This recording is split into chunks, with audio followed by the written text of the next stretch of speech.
Hi everyone. Calicut University M.Com 4th semester financial derivatives എന്ന സബ്ജക്റ്റിത്തെ question paper discussion ആണ് നമ്മൾ ഈ വീഡിയോയിൽ ചെയ്യാൻ പോകുന്നത്.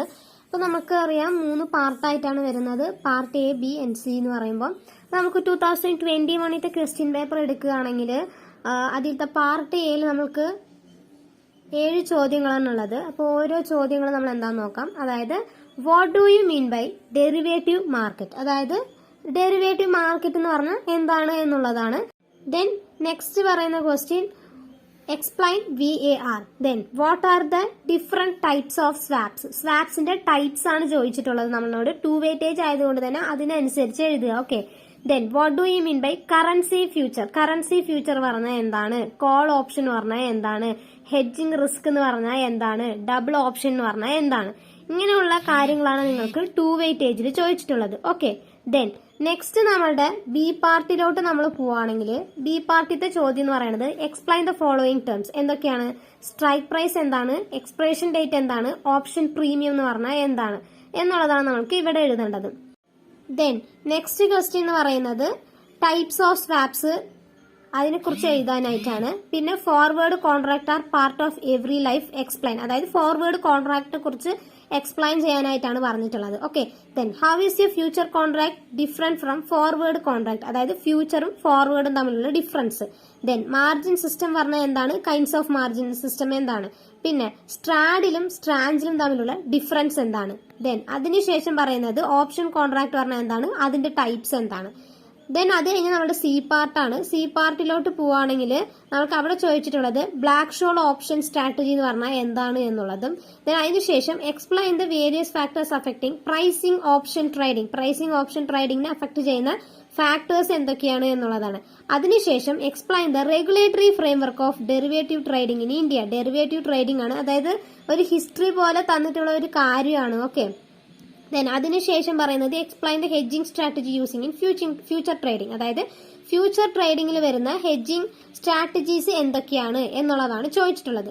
ഇതാണ് 2021 വരുന്ന മേജർ ആയിട്ടുള്ള ക്വസ്റ്റ്യൻസ്. ദെൻ നമ്മുടെ 2022 ക്വസ്റ്റ്യൻ പേപ്പർ അനാലിസിസ് ചെയ്യുകയാണെങ്കിൽ അവിടെ നമ്മൾക്ക് എ പാർട്ടിൽ ചോദിച്ചിട്ടുള്ളത് ക്രെഡിറ്റ് ഡെറിവേറ്റീവ് പറഞ്ഞാൽ എന്താണ്, ലീവ്സ് എന്താണ്, സ്പോട്ട് പ്രൈസ് എന്താണ്, കറൻസി ഫ്യൂച്ചർ എന്താണ്, പുട്ട് ഓപ്ഷൻ എന്താണ്, ഡെൽറ്റ എന്താണ്, കറൻസി സ്വാപ്പ് പറഞ്ഞാൽ എന്താണ്, ഇങ്ങനെയുള്ള കാര്യങ്ങളാണ് ചോദിച്ചിട്ടുള്ളത്.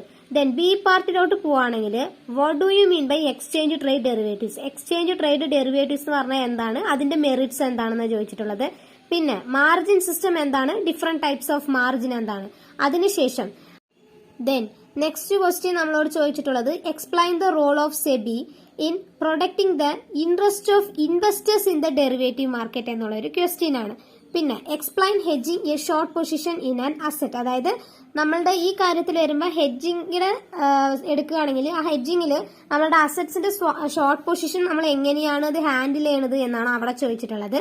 പിന്നെ explain time value and intrinsic value of the option contract. പിന്നെ നമ്മുടെ സ്വാപ്പ് കോൺട്രാക്ടിന്റെ അഡ്വാൻറ്റേജസ്. അതിനുശേഷം സ്പെക്കുലേറ്റേഴ്സ് ആരാണ്, അവരുടെ ഫംഗ്ഷൻസ് എന്തൊക്കെയാണ്, ഇതൊക്കെയാണ് ബി പാർട്ടിൽ. ദെൻ സി പാർട്ടിലോട്ട് പോവുകയാണെങ്കിൽ റിസ്ക് മാനേജ്മെന്റ് പറഞ്ഞാൽ എന്താണ്, അതിന്റെ നീഡ്സ് ആൻഡ് സിഗ്നിഫിക്കൻസ് എന്താണ്. അതിനുശേഷം കറൻസി ഫ്യൂച്ചേഴ്സ് എന്താണ്, കറൻസി ഫ്യൂച്ചേഴ്സ് നമ്മൾ എങ്ങനെയാണ് ഈ പ്രൈസിൽ എക്സ്പ്ലെയിൻ യൂസ് ചെയ്യുന്നത്, അതിന് എക്സ്പ്ലെയിൻ ചെയ്യാനായിട്ട് ചോദിച്ചിട്ടുണ്ട്. ഓക്കെ. പിന്നെ ഓപ്ഷൻ എന്ന് പറഞ്ഞാൽ എന്താണ്, അതിന്റെ ക്ലാസിഫിക്കേഷൻസ് എന്താണ്.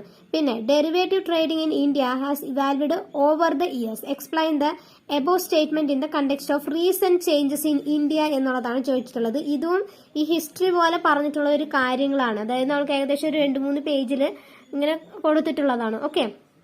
ദെൻ നമ്മൾ 2023 പേപ്പർ അനാലിസിസ് നോക്കുകയാണെങ്കിൽ മാർക്കറ്റ് റിസ്ക് എന്താണ്, ഡെറിവേറ്റീവ്സ് എന്താണ്, അണ്ടർലൈങ് അസറ്റ്സ് എന്താണ്, ഇൻഡെക്സ് ഫ്യൂച്ചർ എന്താണ്, ഓപ്പൺ ഇൻട്രസ്റ്റ് എന്താണ്, വാറന്റ്സ് എന്താണ്, ഷോർട്ട് സ്ട്രാഡിൽ എന്താണ്, ഇങ്ങനെയുള്ളതൊക്കെ നമ്മുടെ എ പാർട്ടിലുണ്ട്. ദെൻ നമ്മുടെ ബി പാർട്ടിലോട്ട് പോവുകയാണെങ്കിൽ റിസ്ക് മാനേജ്മെന്റ് സ്റ്റെപ്സ് എന്താണ്, ഫ്യൂച്ചർ കോൺട്രാക്റ്റും ഫോർവേഡ് കോൺട്രാക്റ്റും തമ്മിലുള്ള ഡിഫറൻസ് എന്താണ്. ദെൻ നെക്സ്റ്റ് ക്വസ്റ്റ്യൻ പറയാണ് call writers and put buyers exhibit bearish sentiments do you agree explain. അതായത് കോൾ റൈറ്റേഴ്സും പുട്ട് ബയേഴ്സും തമ്മിൽ നോക്കുകയാണെങ്കിൽ ഒരു ബിയറിസ് ട്രെൻഡാണ് വരുന്നത്. അത് നിങ്ങൾ അഗ്രി ചെയ്യുന്നുണ്ടോ, അതിനെ എക്സ്പ്ലെയിൻ ചെയ്യാനായിട്ടാണ് ചോദിച്ചിട്ടുള്ളത്. ഓക്കെ. പിന്നെ how swap R useful for risk management.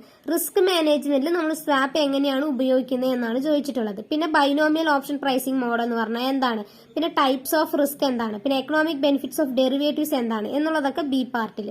Then C പാർട്ടിലോട്ട് നോക്കുകയാണെങ്കിൽ റിസ്ക് മാനേജ്മെന്റ് എന്താണ്, അതിന്റെ റിസ്ക് മാനേജ്മെന്റ് വേരിയസ് ഇഷ്യൂസ് എന്താണ് എന്നുള്ളത്. അതിനുശേഷം നമ്മൾക്ക് പറയുന്നത് role of derivatives in reducing financial risk. Financial risk reduce ചെയ്യാൻ വേണ്ടിയിട്ട് ഡെറിവേറ്റീവ്സിന്റെ റോൾ എന്തൊക്കെയാണ് എന്നുള്ളത്. പിന്നെ സ്വാപ്പ് എന്ന് പറഞ്ഞാൽ എന്താണ്, അതിന്റെ ടൈപ്സ്. പിന്നെ പറയുന്നത് റിസ്ക് എന്താണ്, പിന്നെ അതേപോലെ തന്നെ നമ്മുടെ ഈ റിസ്ക് എന്ന് പറയുന്നത് നമ്മുടെ സൊസൈറ്റിക്ക് എത്രത്തോളം ബേർഡൻ ആയിട്ടുണ്ട് എന്നുള്ളതാണ് നമ്മുടെ ക്വസ്റ്റ്യൻസ് എന്ന് പറയുന്നത്. ഇതാണ് 2023 വന്ന ക്വസ്റ്റ്യൻ പേപ്പർ. പിന്നെ നമ്മുടെ 2024 അനാലിസിസ് നോക്കുകയാണെങ്കിൽ പ്യുവർ റിസ്ക്കും സ്പെക്കുലേറ്റീവ് റിസ്ക്കും തമ്മിലുള്ള ഡിഫറൻസസ്. പ്യുവർ എന്ന് പറയുമ്പോൾ നമ്മുടെ നോർമൽ ആയിട്ടുള്ള റിസ്ക് ആണ്.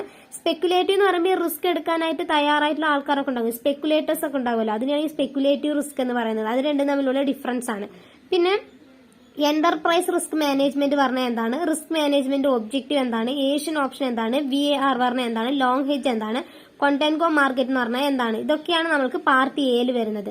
പിന്നെ പാർട്ട് ബിയിലോട്ട് പോവുകയാണെങ്കിൽ നമ്മുടെ ഡെറിവേറ്റീവ് ട്രേഡിംഗിന്റെ ഹിസ്റ്ററിനെ കുറിച്ച് എക്സ്പ്ലെയിൻ ചെയ്യാനായിട്ടാണ് പറഞ്ഞിട്ടുള്ളത്. പിന്നെ നമ്മുടെ ഡെറിവേറ്റീവിടെ ഡിഫറെന്റ് ടൈപ്സ്, പിന്നെ സ്ട്രാഡിൽ എന്താണ്, ഇനീഷ്യൽ മാർജിൻ എന്താണ്, ഓപ്ഷൻ പ്രീമിയം എന്താണ്, ഇതിനെക്കുറിച്ച് എന്താണെന്നുള്ളത് എഴുതാൻ വേണ്ടിയിട്ട്. പിന്നെ റിസ്ക് മാനേജ്മെന്റ് പ്രോസസ്സ്, ഫ്യൂച്ചറും ഓപ്ഷനും തമ്മിലുള്ള ഡിഫറൻസ്, ആർബിട്രേജ് എന്ന് പറഞ്ഞാൽ എന്താണ്, ആർബിട്രേജിന്റെ ഫംഗ്ഷൻ എന്താണ് ഡെറിവേറ്റീവ് മാർക്കറ്റിൽ. പിന്നെ ബൈനോമിയൽ ഓപ്ഷൻ പ്രൈസിംഗ് മോഡൽ എന്ന് പറഞ്ഞാൽ എന്താണ്, ഇതൊക്കെ ബി പാർട്ടിൽ വന്നിട്ടുള്ളതാണ്. പിന്നെ സി പാർട്ടിൽ നമുക്ക് വരികയാണെങ്കിൽ റിസ്ക് എന്ന് പറഞ്ഞാൽ എന്താണ്, അതേപോലെ തന്നെ ഡിഫറെന്റ് ടൈപ്സ് ഓഫ് റിസ്ക്. പിന്നെ black shawl option pricing model എന്ന് പറഞ്ഞാൽ എന്താണ്, ഓപ്ഷൻ ട്രേഡിംഗ് സ്ട്രാറ്റജീസിന്റെ അതിൽ ഡിഫറെന്റ് ആയിട്ടുള്ള ഓപ്ഷൻ ട്രേഡിംഗ് സ്ട്രാറ്റജീസ് ആണ് ചോദിച്ചിട്ടുള്ളത്. പിന്നെ ഹെഡ്ജിംഗ് സ്ട്രാറ്റജീസ് നമ്മൾ ഫ്യൂച്ചറിൽ എങ്ങനെയാണ് യൂസ് ചെയ്യുന്നത് എന്നുള്ളതൊക്കെയാണ് ചോദിച്ചിട്ടുള്ളത്. ഇതൊക്കെയാണ് പാർട്ട് സിയിൽ വന്നത്. ഇതാണ് 2024 വന്ന ക്വസ്റ്റ്യൻ പേപ്പർ എന്ന് പറയുന്നത്. 2024 ക്വസ്റ്റ്യൻ പേപ്പർ എന്ന് പറയുന്നത് കുറച്ചുകൂടി എളുപ്പമായിരുന്നു, നിങ്ങൾക്ക് നോക്കുന്ന സമയത്ത് മനസ്സിലാകാം. പക്ഷേ ഏറ്റവും മാർക്സ് കുറഞ്ഞ ഒരു സബ്ജക്റ്റ് ആയിരുന്നു ഫിനാൻഷ്യൽ ഡെറിവേറ്റീവ്സ് എന്ന് പറഞ്ഞത്. നമ്മൾ ഏകദേശം ഒരു കോളേജിന്റെ അനാലിസിസ് എടുത്ത് നോക്കുകയാണെങ്കിൽ ക്വസ്റ്റ്യൻ പേപ്പർ സിമ്പിളാ തന്നെ ഉണ്ടായിരുന്നത്. പക്ഷെ മാർക്ക് വരുന്ന സമയത്ത് ടാക്സിലൊക്കെ മാർക്ക് ഉണ്ടായിരുന്നു സ്റ്റുഡൻസിന്, പക്ഷെ ഫിനാൻഷ്യൽ ഡെറിവേറ്റീവ്സിൽ മാർക്ക് കുറവായിട്ടായിരുന്നത്. പോയ പ്രാവശ്യം ടാക്സ് ക്വസ്റ്റ്യൻ പേപ്പറും കുറച്ചുകൂടി സിമ്പിൾ ആയിട്ടുണ്ടായിരുന്നു. പക്ഷെ നമ്മളുടെ അഡ്വാൻസ്ഡ് സ്ട്രാറ്റജിക് ഫിനാൻഷ്യൽ മാനേജ്മെന്റ് ആയിരുന്നു കുറച്ചുകൂടി ഒന്ന് പാടായിട്ടുണ്ടായിരുന്നത്. മറ്റുള്ള 3 പേപ്പേഴ്സ് അത്ര കുഴപ്പമില്ലായിരുന്നു. പക്ഷെ ലാസ്റ്റ് മാർക്ക് വരുന്ന സമയത്ത് ഫിനാൻഷ്യൽ ഡെറിവേറ്റീവ്സിൽ കുറച്ച് സ്റ്റുഡൻസ് ഫെയിൽ ആയിട്ടുണ്ടായിരുന്നു, നല്ലോണം എഴുതിയവർക്ക് തന്നെ മാർക്ക് കുറവായിട്ടും ഉണ്ടായിരുന്നു. അങ്ങനെയുള്ള ഒരു സാഹചര്യം വന്നതാണ് ഫിനാൻഷ്യൽ ഡെറിവേറ്റീവ്സിൽ. ഓക്കെ, അപ്പൊ അതുകൊണ്ട് നിങ്ങൾ നോക്കി പഠിച്ചിട്ട് പോവുക. ബിക്കോസ് അതിന്റെ റീസൺ എന്ന് പറയുന്നത് ഫിനാൻഷ്യൽ ഡെറിവേറ്റീവ്സും ഇന്റർനാഷണൽ ഫിനാൻസും ടെക്നിക്കൽ ടേംസ് ആണ്. നമ്മൾക്ക് തോന്നിയതുപോലെ എന്തെങ്കിലുമൊക്കെ നമ്മൾ ഇവിടെ എഴുതി വെച്ചിട്ട് എനിക്ക് മാർക്ക് തന്നില്ല എന്ന് പറഞ്ഞിട്ടും കാര്യമില്ല. Because full and fully technical terms ആണ്. ആ ടേംസ് ഉണ്ടെങ്കിലേ അവർ മാർക്ക് തരത്തുള്ളൂ. അതാണ് അതിന്റെ മെയിൻ റീസൺ എന്ന് പറയുന്നത്. ആ 2 തിയറി പേപ്പറും അങ്ങനെയാണ്. പിന്നെ നമുക്ക് ടാക്സിലൊന്നും എഴുതാനും പറ്റത്തില്ല, അത് നമ്മൾക്കറിയാലോ. അവിടെ ഉള്ളത് എഴുതിയാലേ അവർ മാർക്ക് തരത്തുള്ളൂ. പിന്നെ നമ്മുടെ ASF എന്ന് പറയുന്നതും ഏകദേശം പ്രോബ്ലം പേപ്പേഴ്സ് ആണ്. തിയറി എന്ന് പറയുന്നതും അത്രത്തോളം നമുക്ക് കുഴപ്പമില്ലാത്ത രീതിക്ക് തിയറി എഴുതാം. ഓക്കെ, അപ്പൊ അത് നോക്കിയിട്ട് നിങ്ങൾ പഠിച്ചിട്ട് പോവുക. ഇതാണ് ഏകദേശം നമുക്ക് വന്ന ക്വസ്റ്റ്യൻസ് എന്ന് പറയുന്നത്. റിപ്പീറ്റഡ് ക്വസ്റ്റ്യൻസും ഉണ്ട്. അതായത് പോയ കൊല്ലം ചോദിച്ച ക്വസ്റ്റ്യൻസ് ഈ കൊല്ലം ചോദിച്ചു എന്നുള്ള അങ്ങനെ ഒരു റിപ്പീറ്റേഷൻ ഇല്ല. എന്നാലും അതായത് 2021 ചോദിച്ചത് 2023 അങ്ങനെയുള്ള ഒരു റിപ്പീറ്റേഷൻ ഉണ്ട്. അങ്ങനെ അത് വെച്ച് നോക്കിയിട്ട് നിങ്ങൾ പഠിച്ചിട്ട് പോകും. ഓക്കെ, അല്ലാതെ ക്വസ്റ്റ്യനെ ചോദിക്കാത്ത ഏരിയയിൽ നിന്നൊക്കെ അവിടെ കുത്തിയിരുന്ന് പഠിച്ചിട്ട് അത്രയും സമയം കളയേണ്ടതായിട്ടില്ല. ഓക്കെ, അതുകൊണ്ട് തന്നെ നമ്മുടെ ഫിനാൻഷ്യൽ ഡെറിവേറ്റീവ്സും ഇന്റർനാഷണൽ ഫിനാൻസും പേപ്പർ എന്ന് പറയുന്നത് അതിന്റെ ക്ലാസ് എടുക്കുന്നതും സ്പെസിഫിക് ആയിരിക്കും. ആവശ്യമില്ലാത്ത കുറേ കാര്യങ്ങൾ നമ്മളത് പഠിച്ചിട്ട് നിങ്ങൾക്ക്, അതായത് നമ്മൾ നോർമലായിട്ട് പഠിച്ച കാര്യങ്ങളൊക്കെ നമുക്ക് ഓർമ്മയുണ്ടാകും, പക്ഷെ നമ്മൾ അവിടെ കുത്തിയിരുന്ന് പഠിക്കുന്നതായിരിക്കും നമുക്ക് ഓർമ്മയില്ലാതെ പോവുക. ഓക്കെ, അപ്പൊ അങ്ങനെ ഒരു പേപ്പറുമാണ്. സോ അതുകൊണ്ട് നന്നായി പഠിച്ചിട്ട് എക്സാം